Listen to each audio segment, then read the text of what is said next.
Welcome to Crossroads.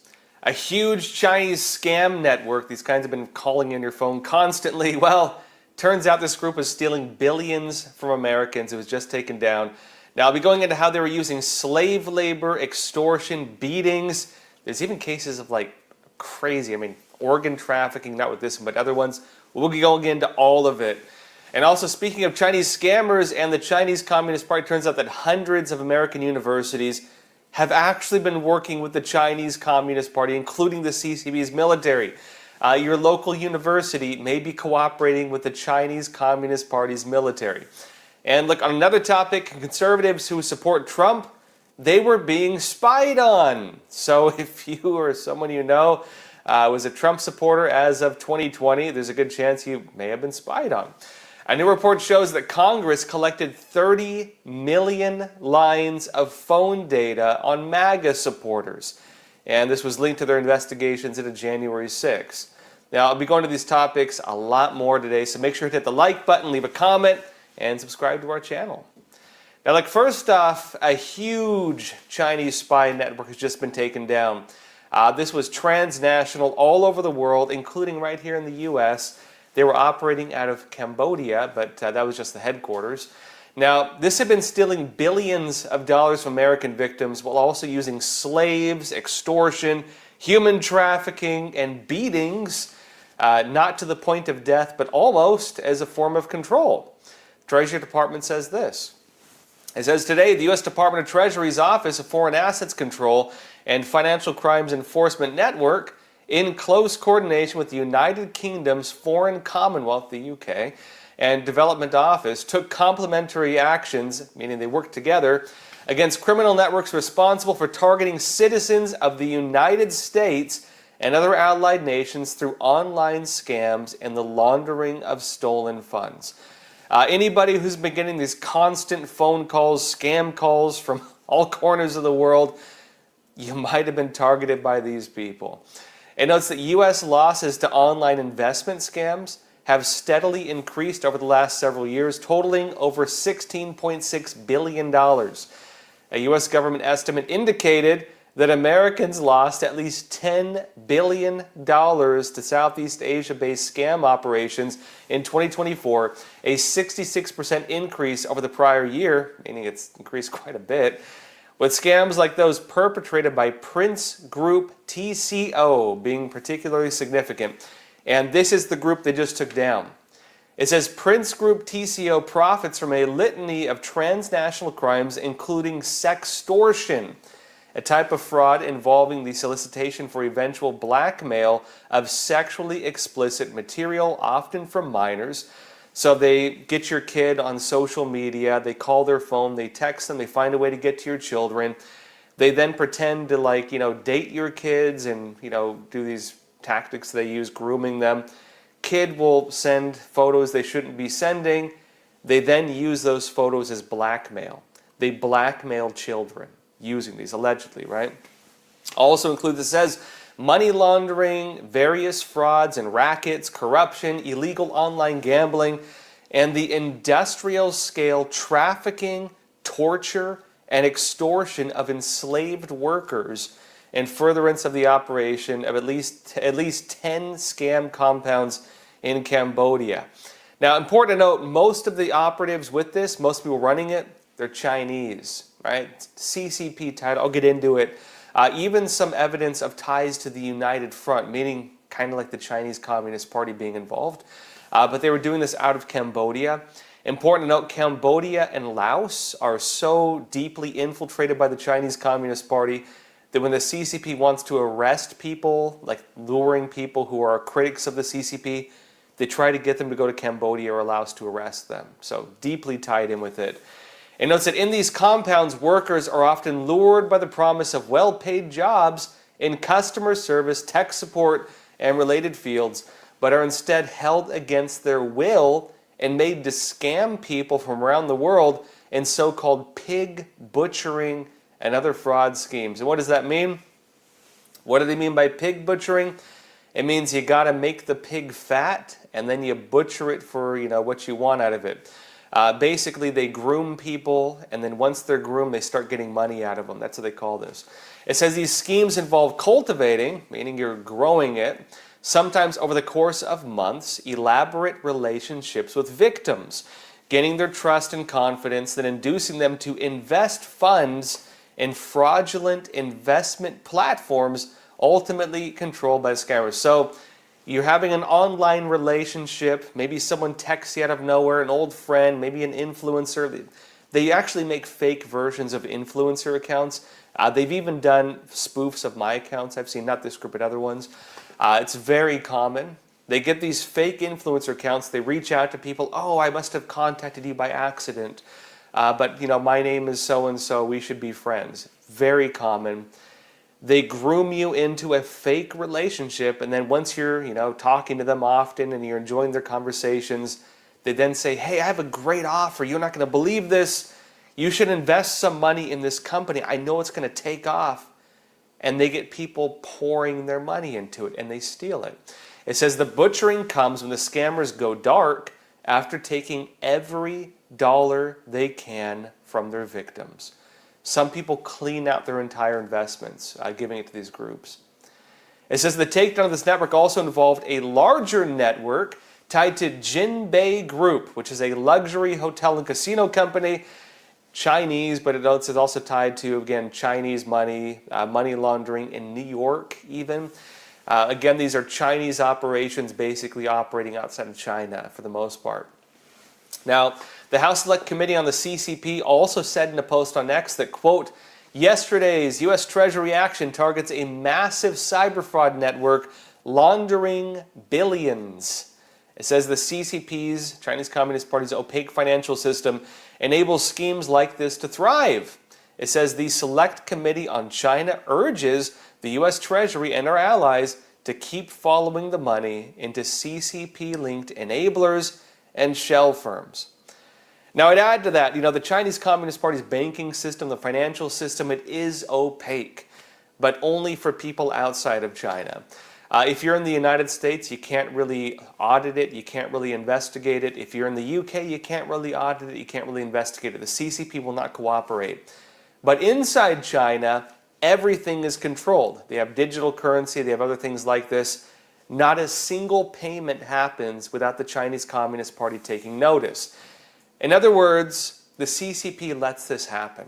The Chinese Communist Party allows this to happen. And something interesting here, apparently this case, just uncovered, ties in with the Chinese Communist Party's United Front.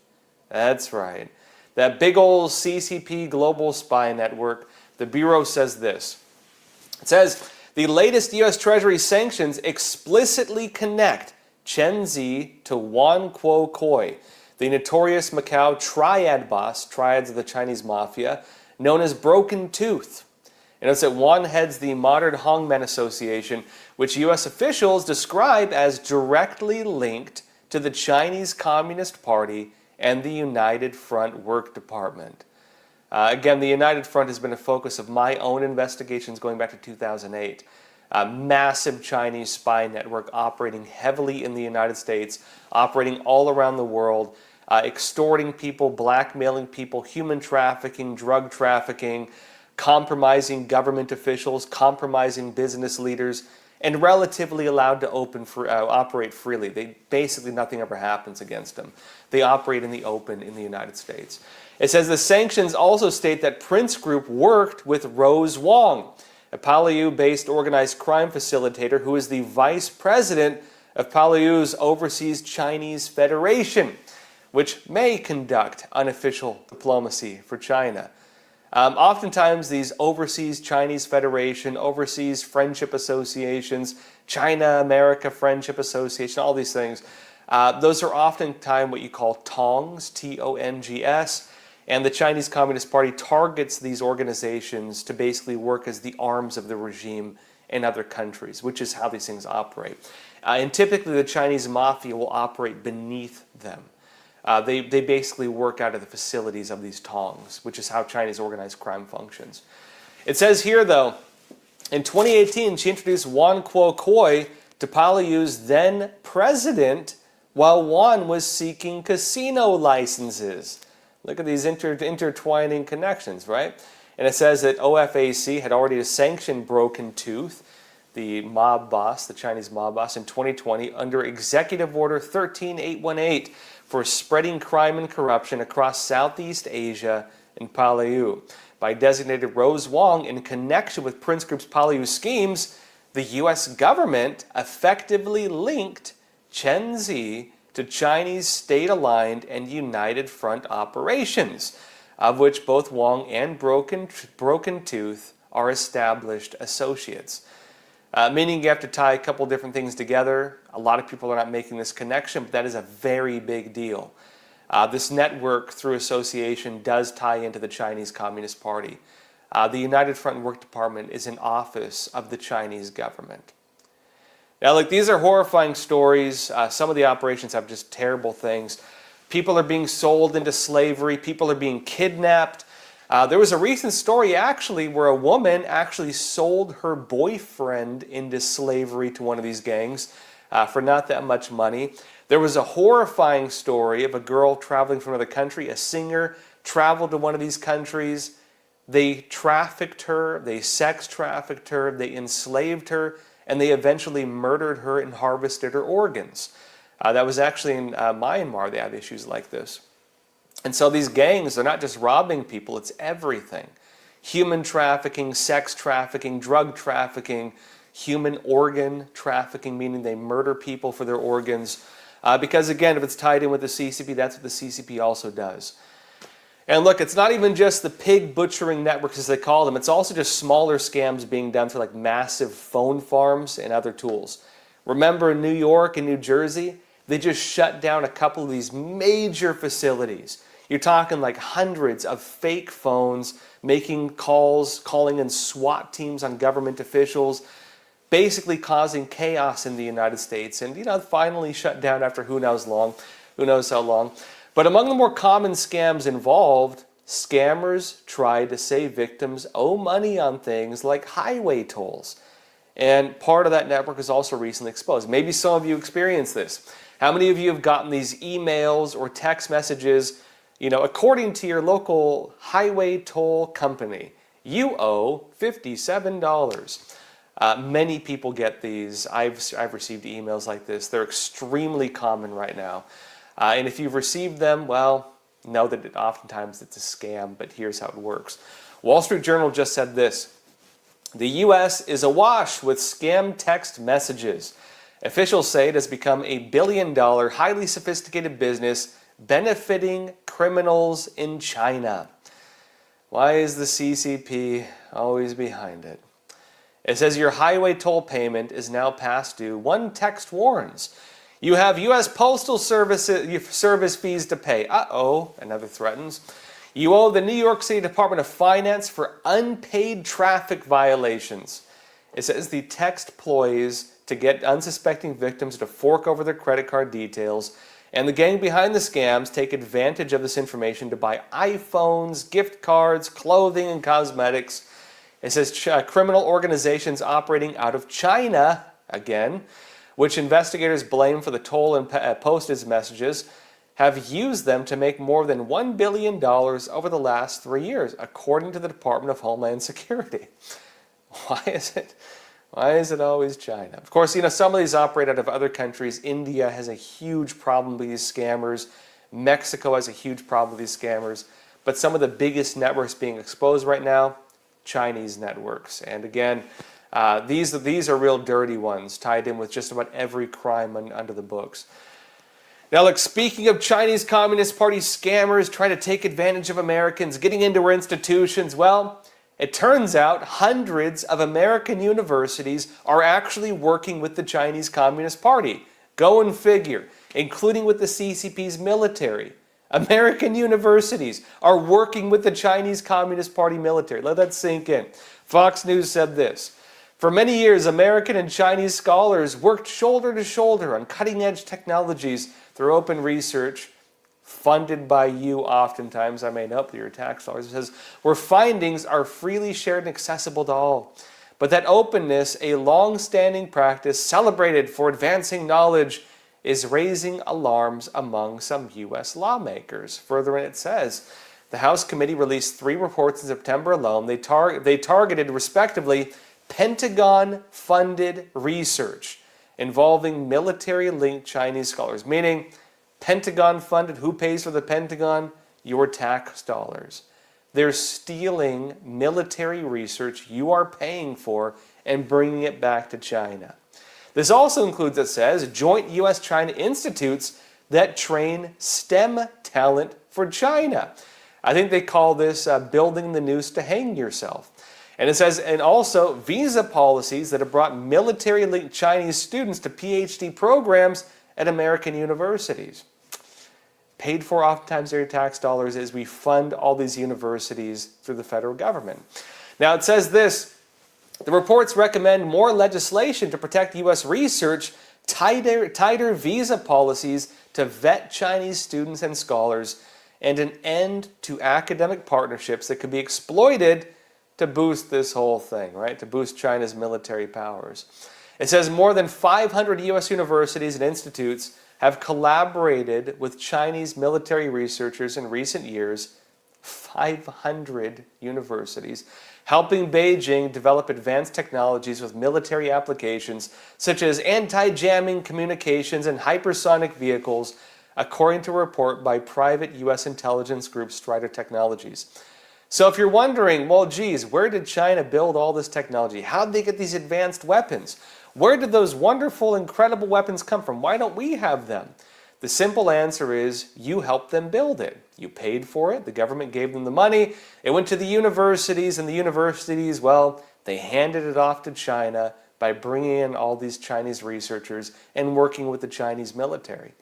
Now, like on another topic, a new trade war is starting up with China. Trump is calling them out. And we're now looking at an additional 100% tariff on Chinese goods soon. That brings it to about 130% tariffs. That's a lot of tariffs. And this is in response to hostile trade actions the Chinese Communist Party just announced. The CCP is saying they're going to shut down basically a lot of foreign trade. They're putting additional costs on it.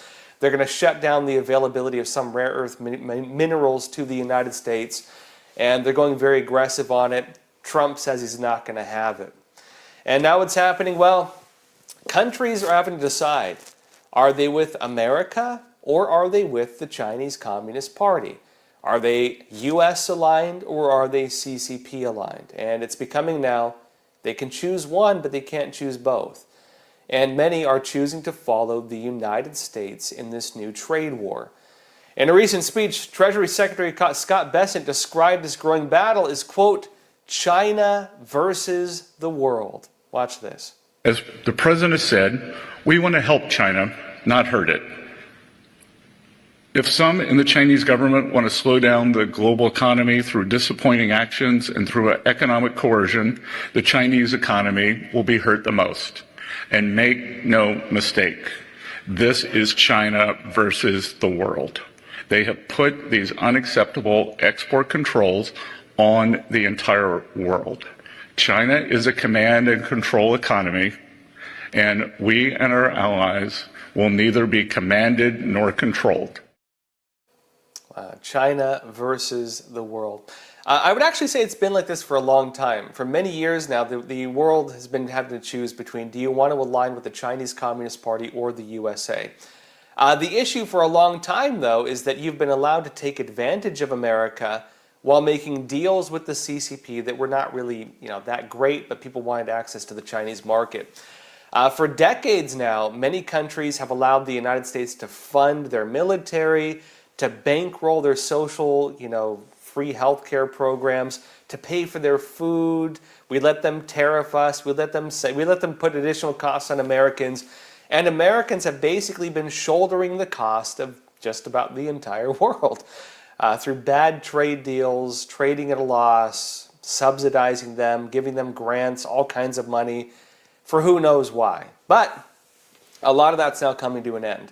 The Chinese Communist Party, on the other hand, has had a very different offer. It says, look, take advantage of America and come and build your factories in China. The CCP has, of course, become the main focus of a lot of investment, foreign business, manufacturing, minerals, materials, and has effectively dominated a lot of markets. They've let them do it. And America has been footing the bill on just about all the fat, all the slack these countries have. What is now happening is both sides of this are ending. The United States is no longer picking up the slack for Europe's defense budget. The United States is no longer picking up the slack for Canada's healthcare system. Again, they're having to pay their fair share on medicines. The United States is no longer allowing countries to make bad trade deals. I mean, at least for now. We'll see if it changes next leader coming in. But now, as things stand, if a country is putting additional costs on Americans, we're matching them with tariffs. And if we're trading at a $100 billion loss, we're going to get $100 billion worth of tariffs. At least that's the way it's set up, and we'll see if it lasts. But the Chinese Communist Party, on its side, it's becoming less appealing, let's say. The CCP is becoming more authoritarian internally. The Chinese Communist Party is putting restrictions on exports of minerals. It's weaponizing them. It's saying that if you don't agree with our military policies, we're going to cut off your supplies to magnets or other things you need to basically keep your economy rolling. And as this happens, a lot of countries are saying, you know what? I can build the same thing cheaper somewhere else. I can invest in a new growing market that has more potential for growth. I can put my money somewhere where I don't have the CCP breathing down my neck and my executives are not being threatened with arrest every single day they're there. I can put my manufacturing somewhere that's not going to risk port shutdowns or other things because the CCP just decides to one day, and they're moving their businesses out elsewhere. As this happens, they're finding the CCP actually does not really have much power diplomatically. All the power was tied in with these kinds of deals. The deals go away, the power goes away. And as this happens, the United States is becoming the main focus for the kind of new emerging technologies, new emerging markets, new emerging manufacturing, and we have a whole lot of muscle to move on this. All right, that said, folks, a lot else is going on. Los Angeles is now declaring a state of emergency, and they're doing this to help pay for the rent of illegal aliens. Be talking more about this after we come back from a quick break. All right, just to pause here for a super quick moment. You are, of course, watching Crossroads with Joshua Phillip.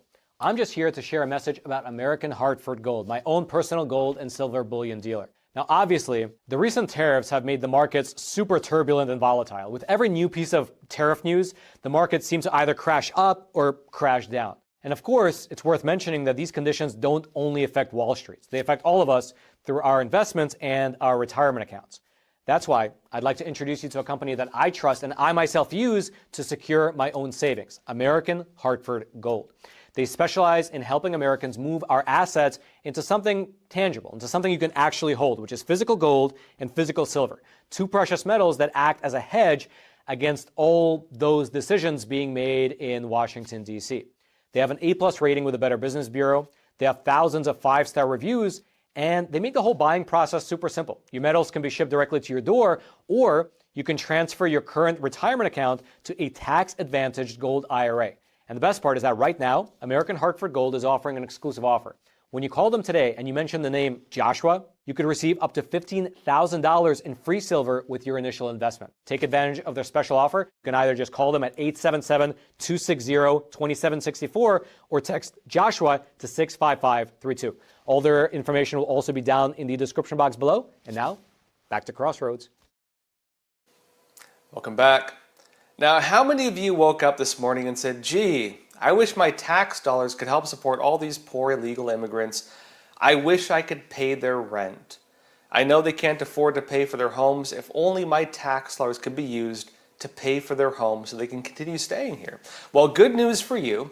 Los Angeles has declared a state of emergency over the ICE raids and deportations of illegal aliens. And now, LA County has announced plans to use taxpayer dollars to give aid to all the affected people, including paying for their lawyers, paying for their cost of living, and paying their rent. So, good news for you.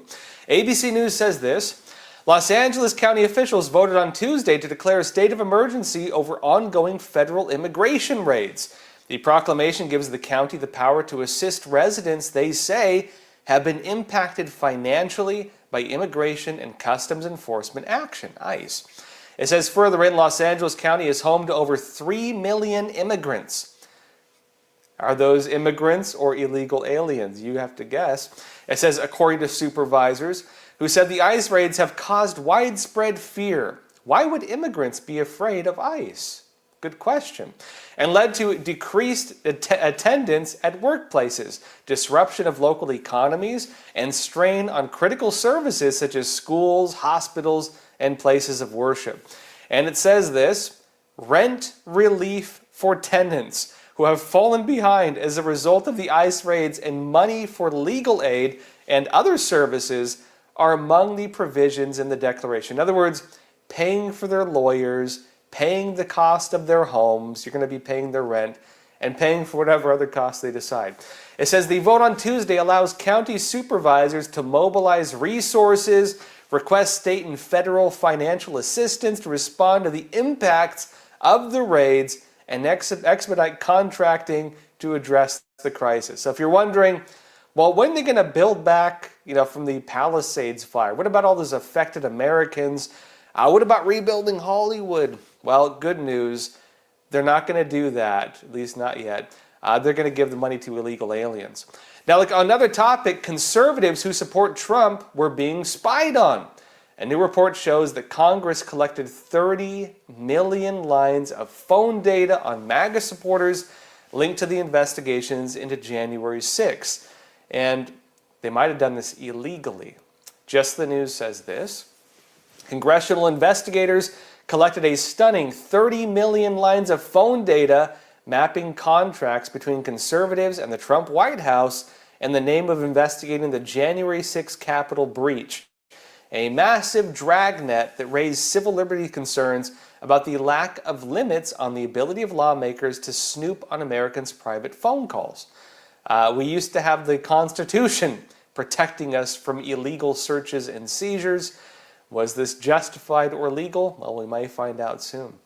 It says the mountainous collection of phone records were revealed to the FBI, led by Chris Wray in late 2023 by former Representative Adam Kinzinger, a GOP member of the Democrat-run House January 6 Select Committee. Remember, the Select Committee actually refused the Republicans who were offered on the committee to make it bipartisan, and instead selected, handpicked Republicans who had previously voted to impeach President Donald Trump. So they turned down the Republicans who would have been on the side of the Republicans and chose two Republicans who actually had previously sided with Democrats to be on the committee, which is how they did it. And questionably legal. That's actually being raised right now. But it notes this. The cache, all these phone records, was offered to the Bureau on the eve of the 2024 presidential election as evidence without requiring a warrant, according to an FBI document memorializing the offer that was reviewed by Just the News. Now, why would they do that not in 2020, but instead right before the election? Good question. Maybe we'll find out. Further in, it says that Mike Howell, the president of the Conservative Oversight Project, told Just the News that, quote, the January 6th committee was an absolute violation of civil rights that far exceeded anything it ever purported to be investigating, and added that they abused their authority to engage in a political mapping exercise to surveil their political opponents. And he added that, quote, whoever turned this information over to the committee is exposed here, and we will be exploring ways to hold them accountable. What does that mean? Does it mean calling them in to testify? Does it mean criminal charges? Well, we don't know. It says that Grassley's office said Tuesday that he had sent letters to 4 telecom companies, Verizon, AT&T, T-Mobile, and Lumen, quote, requesting they provide to Congress all records that were handed over to former special counsel Jack Smith as part of his elector case against President Trump. Jack Smith is also being called in to testify as well, they just announced. But it says this, the Republican chairman told the telecom providers that, quote, no court order or provision of law can prevent you from notifying senators of any legal process that sought disclosure of any Senate data transmitted on Senate or dual-use devices related to senators' offices. suggesting that if the private information of senators was included in this phone data, the companies may have violated the law. And it actually does seem to be that was the case. Because as we're finding out, it turns out that the investigations were targeting many Republican members of Congress. Now, that could be secret information, that could be classified information, that could be sensitive information. And if these phone companies were transferring that in ways that were not secure or illegal, they may be held accountable. And he added there was a, quote, reasonable concern that calls, texts, and emails sent to or from those devices may have been acts consistent with the duties of office, meaning somebody might have violated the law. It notes that Grassley also sent letters to the Department of Homeland Security, the Department of Defense, the Department of War, the Office of the Director of National Intelligence, the National Archives and Records Administration, and the U.S. Attorney's Office for the District of Columbia to ask what information they had provided to Jack Smith, who is now also being called in to testify. Now, we're glad to see where this goes. The Trump administration has shown signs they may be investigating the former Jan 6 committee. Trump has called them out repeatedly. Trump has talked about repealing Biden's pardons of them, suggesting that if it was signed by the auto pen, and by the way, Trump has created a presidential wall in the White House where he has pictures of all the presidents, and for Biden, he put a picture of the auto pen. Trump seems to believe that the auto pen was doing a lot of the work, which was the automatic machine to sign his name, and there was people operating it. Trump is using that fact to try to get rid of a lot of what Biden had done, including many of his pardons. If Trump does that, it means that many members of that committee may be up for investigation and possible prosecution. Trump has said, as have others, that they actually deleted evidence illegally. They deny this. We will find out if they continue the investigation. Trump is also looking into Jack Smith, the former special counsel. He was also looking into Robert Mueller, the other former special counsel, but Robert Mueller is allegedly in a mental state where he's not really cognizant. And so it's not clear whether that's true or not, but they say that he can't really testify at this point. Trump is investigating the investigators, so to speak. Is this retribution, or is it merely justice coming for others who had carried out retribution? We do not yet know. You decide. But that said, let's jump into some questions. So questions, comments, anything you want to talk about, leave it in the chat. Let's jump into it. Let's see here. First question. What would Jesus do? WWJD. You're saying 500 universities working with CCP, Pentagon funded. Good one, Josh. Talk about building the news that hangs you, right? Did you see the recent story that came out?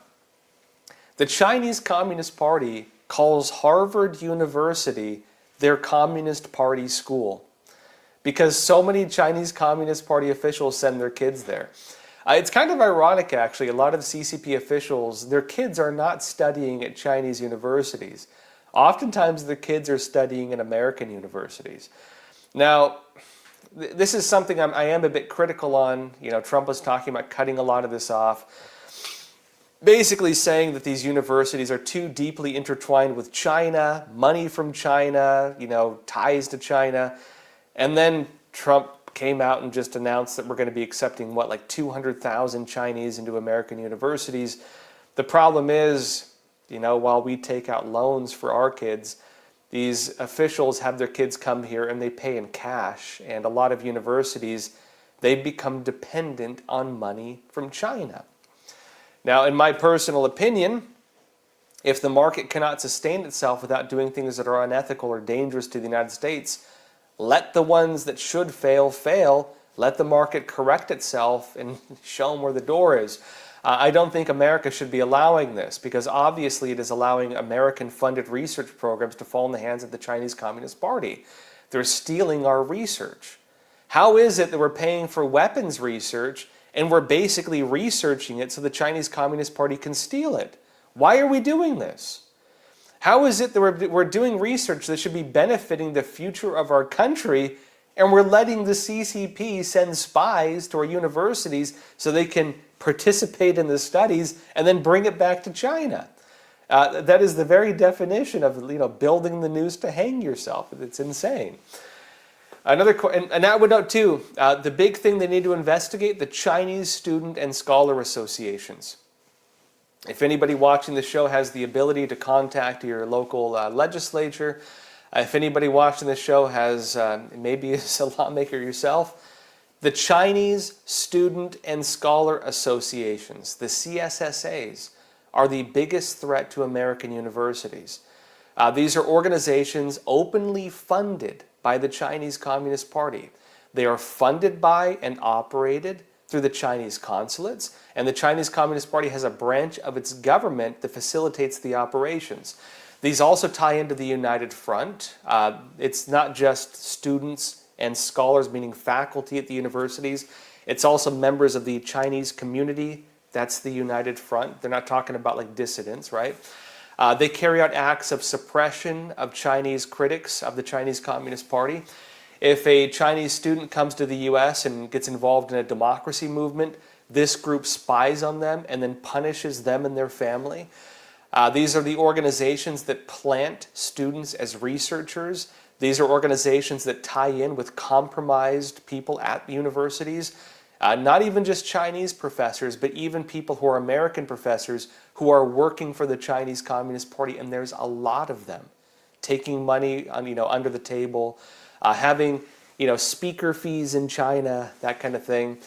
There's a lot of that going on. A lot of people being paid off by the CCP to American universities.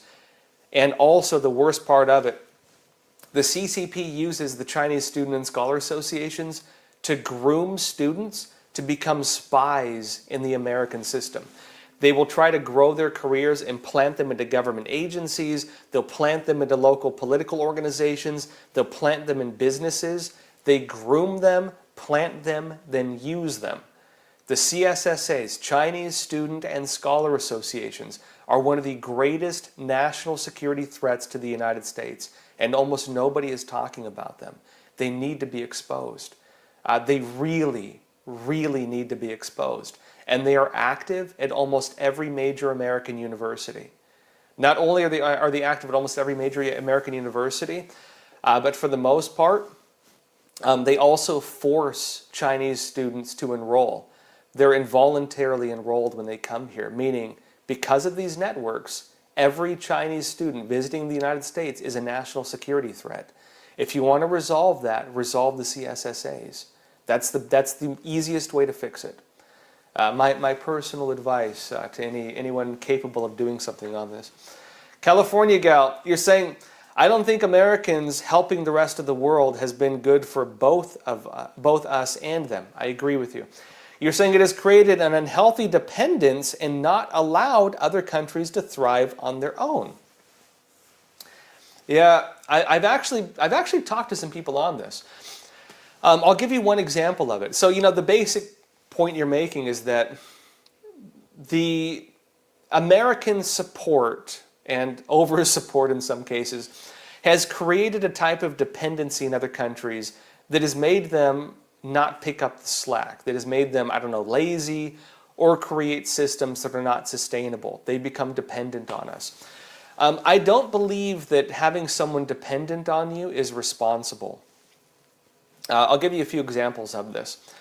As a parent, if a parent wants to have their kids dependent on them indefinitely, if you're not teaching them to be independent, you're not being responsible to them. Part of what a parent does when they raise a kid is they teach them how to take care of themselves. You're teaching them how to be adults. You're teaching them how to function out in the broader world. That is how you create a responsible member of society.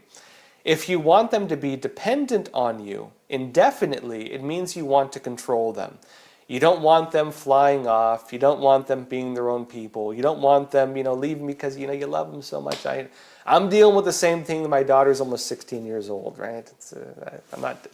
She might leave in 2 years. I'm not looking forward to it, right? But as a parent, you got to make it so they can take care of themselves. It's the same thing with any relationship. If you have somebody who's dependent on you, you're creating a person who cannot live without you. And, you know, it's mixed. Like, you know, you can have a dog that's dependent on you and you want to train it, and you can withhold the dog treats to train it and do what you want. You can make them do little backflips or roll over or whatever else, you know, by withholding treats and then, you know, giving it to them, right? They're dependent on you. You control them, right? You own that doggy. And, you know, for some relationships it works, right? Maybe I'd say with an animal, it's probably a good relationship. But with humans, with countries, with business deals, you don't really want that. Oftentimes a healthy deal involves both sides benefit. I have something you want, you have something I want. Let's exchange. Any kind of good relationship works on an exchange, right? You fill in the gaps of the other person. A good military unit works as an exchange. You know, you're my spotter, I'm your sniper, that kind of thing, right? You know, husband and wife is an exchange. You have skill sets that the other lacks. You have strengths the other lacks. And, you know, you create a healthy relationship. But when you have a system where one side benefits totally, the other side just provides everything, you have an unhealthy relationship. And when it's not being met in a kind of amicable fashion, you have one side that becomes needy and dependent, and the other side that effectively controls them through that neediness. Now, is America in a position like that with these countries? Ironically, I don't think it's worked out for anybody. I agree with California Gal. I don't think anybody has benefited from this. Americans do not like paying for the military of NATO. We don't. I don't. Do you know anybody who's like, hey, good thing Spain doesn't pay its fair share? Wonderful. No, we want them to pay their fair share. In fact, recently, Trump just announced sanctions against Spain because they're not paying their fair share, saying, look, you got to do it. We're not going to pay your bills anymore. You know, that's how you create a good relationship. I've heard stories of this, for example. So, look, there are some good sides to it. Post-World War II, many countries would have had a famine were it not for American food supplies. Many people in China, the CCP covers up this history, but many of the older folks know this. Many people in China lived because America was sending them powdered eggs and Spam. Many people in the former Soviet Union survived after World War II because Americans were sending them food. We kept them alive. They're alive because of us. A lot of them, at least. Many of them acknowledge this. Post-World War II, you know, American powdered eggs are what made them live. They would not have lived without it. Same thing with Japan post-World War II. A lot of people remember that American food helped them survive. And many other countries, that's the case as well. You know, our good old ultra-processed, not very healthy food will keep you alive, and you know, good on us for doing it, right? But typically you don't want to do it forever. The problem is some countries have kind of done it forever. Many parts of Africa have talked about this, and I've actually talked about people on the other side of this. One thing that I've been told, actually, because, you know, I like to think, hey, you know, we help the starving kids in Africa. How many of us watched the commercials growing up? Donate 10 cents a day, and you know, you can stop little Billy from starving. You know, good. You know, I'll donate $100. A lot of us like to help people, but what has been told to me by people in these countries is that basically because it created an imbalance on competition, they become dependent on free food and free handouts, and it's made it so nobody bothers to build farms. Nobody bothers to start a food business. Nobody bothers to try to produce things locally. Why would you? The cost of doing it is greater than the cost of importing it. There's no demand for it because people don't want to spend money on it. They get free handouts. If you wake up every day and your food gets handed to you on a silver platter, well, not a silver platter, but you know, hypothetically speaking, your food gets handed on a silver platter, are you going to go out and spend $20 a day to buy food? Probably not. And so what happens over the course of time, you eliminate demand. There's no demand for it because they get it for free. Why would you bother producing it? And that's an example of how dependency can turn into a bad relationship, right?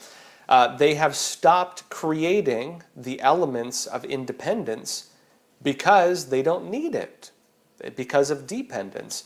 And that has made them, and I'm not talking about all countries, I'm talking about just a handful of areas, but that has made them not being able to have a functioning economy in many regards. That's made them so they can't really have healthy food in many regards. It's made it so that they're just indefinitely dependent on us. And I don't think that's good for anybody, actually. And it's not just food. We have the starving kids in Europe also getting American subsidized medicine. Starving for medicine, not starving for food. And so when we talk about all those great healthcare programs and we find out that Americans are basically paying the difference, great. I kind of wish medicine was a little more affordable here too, but you know what? I'm glad we're finally working things out. Denise B., you're saying, I'd love for my tax dollars to pay for the rent of illegal aliens in detention facilities awaiting their deportation. And you know what, Denise? You may just get that Christmas present. Speaking of dependence, right? Yeah, anyways, it is kind of wild. And look, when it comes to Los Angeles, I should have given I'll give a little more of my take on what's happening there. Los Angeles right now, as I mentioned, they've signed the bill. They're declaring a state of emergency, and they want to cover the costs to offset the troubles that illegal aliens are having as they face pressure from ICE. You have a lot of people who are afraid to go out, they're afraid to go to work, they're afraid to go to church, they're afraid to go wherever because they're illegal aliens and they're worried that ICE is going to throw them in the back of a truck and drive them off to the border. They're worried about this, right? Los Angeles, a huge percentage of the population is illegal aliens. Someone told me I won't give the number because I'll get it wrong, but someone told me the percentage recently. A huge percent of the population in Los Angeles is illegal aliens. And those are just illegal aliens. An even greater percent are the sons and daughters of illegal aliens. And so, you have your illegal alien population, then you have your second generation, population who are legal because that's the way our system works. But they care about their parents and they probably don't want to see them being sent off either. In other words, if you're not an illegal alien there, you probably have a friend or family member who is. And that does create problems when you have such a huge population that comes from that. Now, what happens when you want to deport all of them? I mean, look, I was out in Los Angeles just recently. Some of you actually came to my speaking events there. We have another one coming up next month, actually, in Orange County. I'll be giving you more updates on that pretty soon. But, it's a problem because I don't know how they're ever going to deal with it. You have such a massive portion of the population there that could be deported that you can't really do it without, just turning the whole city upside down. And there are a lot of people wondering if it's even possible. The current numbers of deportations from the Trump administration are not anywhere close to being able to fully deal with the problem. So the question is, look, are they going to up the ante? Are they going to increase it? Are they just going after the criminals, the gang members, the people with criminal records? Maybe, I don't know. Are they going to, throw the border wide open after Trump leaves office because the problem is so big you can never fix it? I don't know. We'll have to see how they approach it. But there are a lot of people fighting to keep it. And the other issue you have is that, look, if your parents are illegal aliens and you're born here, you can run for government office. You can become an elected official. And we have a lot of elected officials whose parents are illegal aliens. And when they go and pass laws and vote on things, they're voting based on that. And so, I don't know how America is going to deal with this issue, really. Either we just let them all stay or we send them all back. And I don't know if either of those is totally possible. So, I don't know what they're going to do with it. Robins you're saying, why do Californians let them get away with this? If the illegals control it that much, maybe it's time to give California back to Mexico. I think you might have found the big solution. Now look, as a former San Diegan, I'd hate to see San Diego get given to them. Maybe we can do like a territory thing. You ever see countries where like Alaska? Alaska is kind of like in Canada. Maybe we can give Mexico like Los Angeles and San Francisco. Who's with me?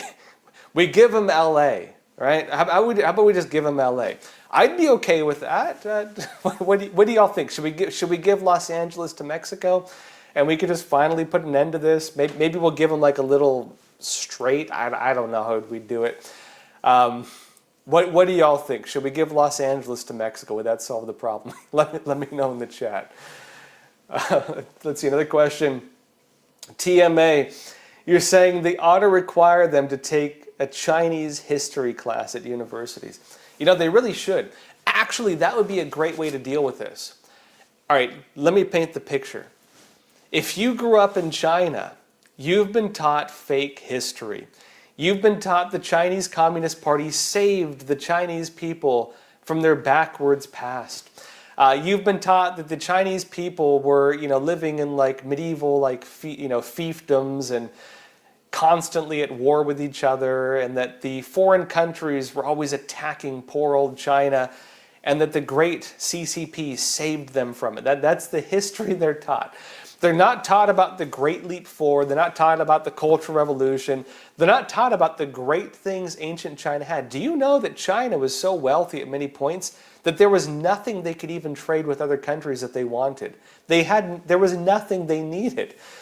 They were one of the most powerful countries in history, and they have a history of 5,000 years. Basically, in terms of history, what they're being taught in China is just an outright lie. It's a massive lie. What really happened? Well, China, up until the Opium Wars, the United States was not involved. People falsify that history. The Opium Wars, right? China, of course, basically was happening at the time. Other countries wanted to buy stuff from China. China would only accept gold as tinder for trade. They didn't want Western craftsmanship because it wasn't good enough. They wanted gold or silver. That led to basically the exchange of a hard asset against a disposable asset, tea. And so Britain was trading its gold for Chinese tea. What happens after a week or a year? You throw the tea in the trash, the gold stays forever, and basically the wealth of Europe was being offshored to China. They said, we need to find a disposable product to trade for a disposable product. That was good old opium. China had opium prior to that. They did. But the mass trade of opium, the greater availability of it made it into more of a drug. Prior to that, opium was mainly used as a medicine in China. If you had to go through a surgery or get medical treatment, they give you a bit of painkiller, you know what I mean? And that was how they used it. It wasn't like a potent drug. And of course, a lot of corruption, a lot of problems within China during the last dynasty led to the dynasty's collapse. China entered a brief state of anarchy, and not a chaotic anarchy, actually a relatively harmonious anarchy. But during that state, China was looking for a new form of government. Do they follow the rest of the world on the move to maybe the American Republic, model, democracy? Or do they move towards what, Soviet Union was doing? And remember, they share a border with Russia on the north. Do they go that way? And they chose to follow the Soviet Union. Mao Zedong worked with, Shanghai at the time was run by, it was a Jewish city, worked with them and brought communism to all of China, and that's what happened. And so, of course, China went towards communism. A lot of people fought against it. They had a civil war. The Kuomintang fought them. And then when the CCP established itself, what happened? Well, CCP established itself. They then launched various movements, the Great Leap Forward, the Cultural Revolution, all kinds of terrible things. They killed upwards of 100 million Chinese people. They destroyed the history, they destroyed the culture, they destroyed the religion. They demonized all the traditional values, Confucianism, Buddhism, Taoism, Christianity also. A lot of people don't know this, but China, for a long time, was one of the few countries on earth where most religions existed in harmony. All of that was destroyed. The values of the country were destroyed. The wealth of the country was destroyed. It was horrible. And what happened then? Well, Deng Xiaoping, 1980s, comes in and says, we're going to reform and open up. The Soviet Union's collapsing, communism is failing, and they decided to open up, quote unquote. What happened then? American business, Western investment, and Western money came in and bailed out the CCP. That allowed for them to bring in new technologies. That allowed them to build these pretty skyscrapers. For those of you into neon lights, right? That allowed them to make all the pretty neon lights. And I've said it before, and I'll say it again. The new China was not built by the CCP. The new China was built by Western investment and Western business. It wasn't the CCP that built that. And so, they're not taught this in Chinese in schools. I would say that actually that if Chinese students were taught about the Tiananmen Square massacre, if they were taught about the genocides in China, if they were taught about the real story of Mao Zedong, a lot of people in China would not be allowed to send their kids to American universities. And if they did, they'd go back to China, and they would actually probably help change China into a less communist, if no communist at all, country. It would be fantastic. That's a great idea. You send your kids here, but they're going to have to take real Chinese history courses. Wonderful. Maybe give them a ticket to go see Shen Yun while they're at it, right? They can go watch the show the CCP is trying to stop because they're so afraid of people seeing what true Chinese culture was. Great show, by the way, if you haven't seen it, by the way. Yeah, Epic Times is a sponsor of Shen Yun Performing Arts. All right, everyone, that said, in case you didn't notice, I'm on the road. I'm actually doing some interviews for a feature I'm working on. We're working on some big stuff. I mentioned before, I'm not a desktop journalist, right? I get out quite a bit, so you have to join me while I travel. That said, let me know in the chat what you think. Do you think a solution to the Chinese students stealing our technology and making us more communist problem can be solved by just showing them real Chinese history? Should we do it? Should we hand off Los Angeles to Mexico? I think maybe that's a good idea. I don't know. Maybe we should. Let me know in the chat what you think. Is that a horrible idea? A great idea? Let me know in the chat. That said, folks, we will not have a show tomorrow. Again, on Fridays, I'm working on some feature stuff. Join me again on Monday, though, 10:30 a.m. Eastern Time. In the meantime, please like and subscribe. Don't forget. And that said, as always, please take care of yourselves, stay informed, and stay free. Thank you.